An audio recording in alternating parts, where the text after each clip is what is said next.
Hey team, hope you're well. Green to stay, eco, bounty, people's news. The news with a tinge of mutiny. Yeah, just having a few thoughts here.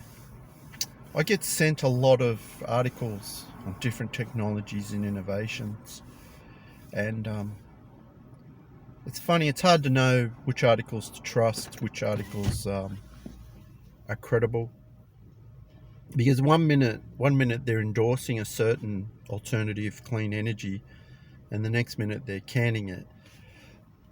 But I try to stay focused on the fact that I believe that climate change is a credible threat, uh, and I still acknowledge that there are some people who think that climate change is this big global scam, and I appreciate that.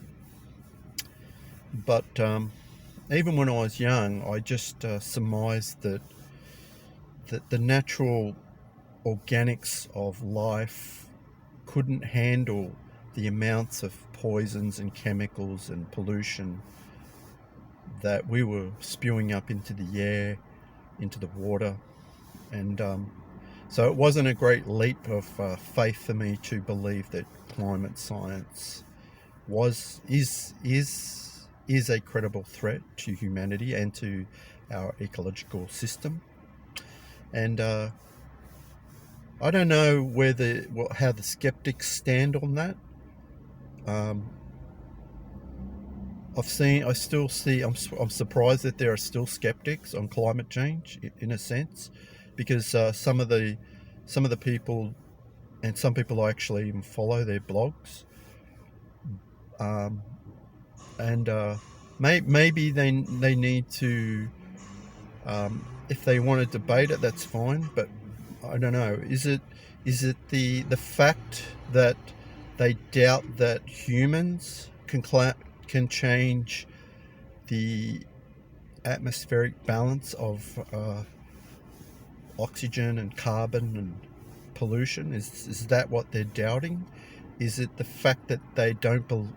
I've actually seen some sources of doubt actually question that humans could actually change the that could change Earth's conditions for humanity.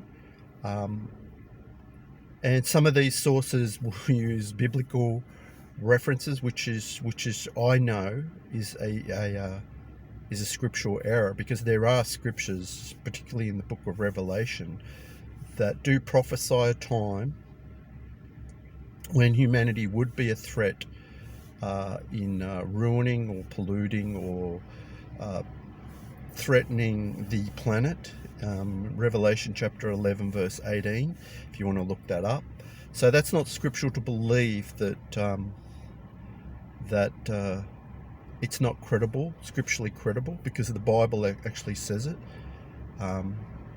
Or maybe the skeptics maybe they believe that yes, climate change is a threat, but it's being overly emphasized by a greedy establishment to foment their agenda.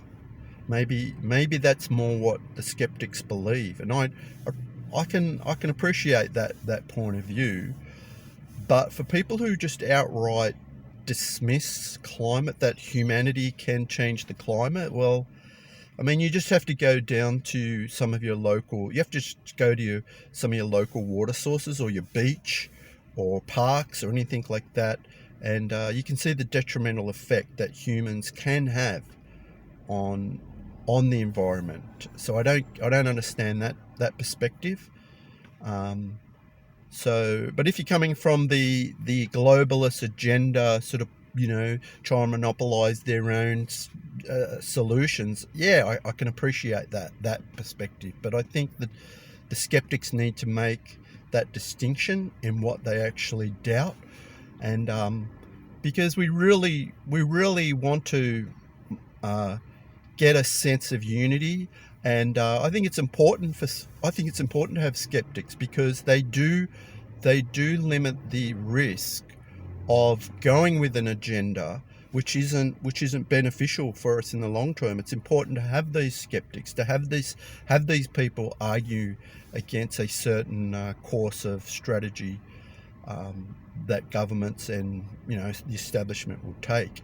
It's important to have those skeptics, but they need to be more descriptive in which aspects of climate change that they actually dismiss, because a lot of them will just echo the arguments that fossil fuel companies have made against the threat of climate change, and ironically, it was some of the biggest fossil fuel companies that knew the science before everyone else.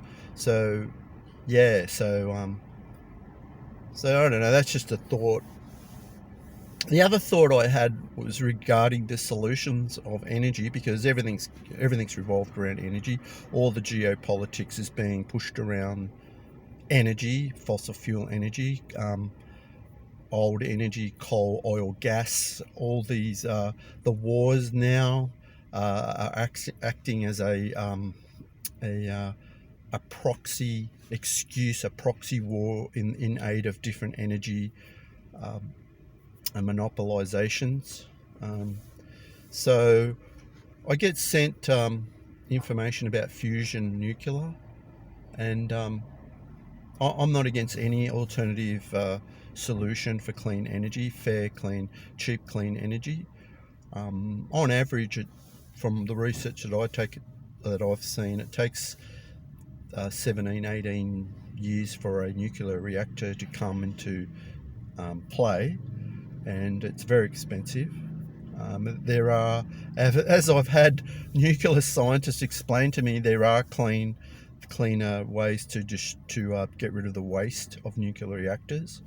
So I'm a bit more confident in that area, but we still are left with the major argument. What is that I think regarding alternative solutions is, how will these solutions be distributed in the world?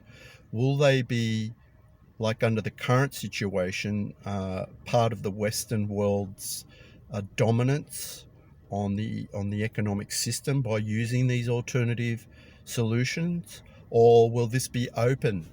I mean, is it going to be used as a political tool against anyone that opposes the Western narrative, or is it going to be a general thing that's offered up to humanity? Well, we just have to take, for an example, the way they handled the vaccines.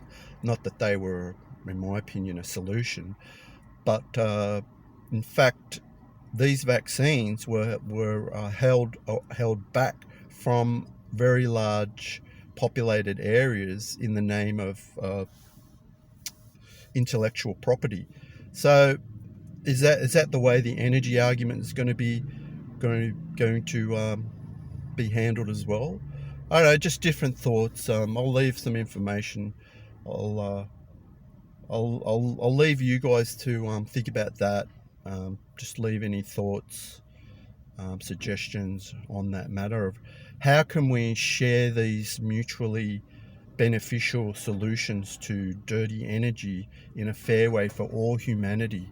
Is it going to be something that the wealthy countries just dominate and control like they have with the oil and gas, waging wars, or is it going to be something more open and that's going to be beneficial for all humanity, even for poor countries?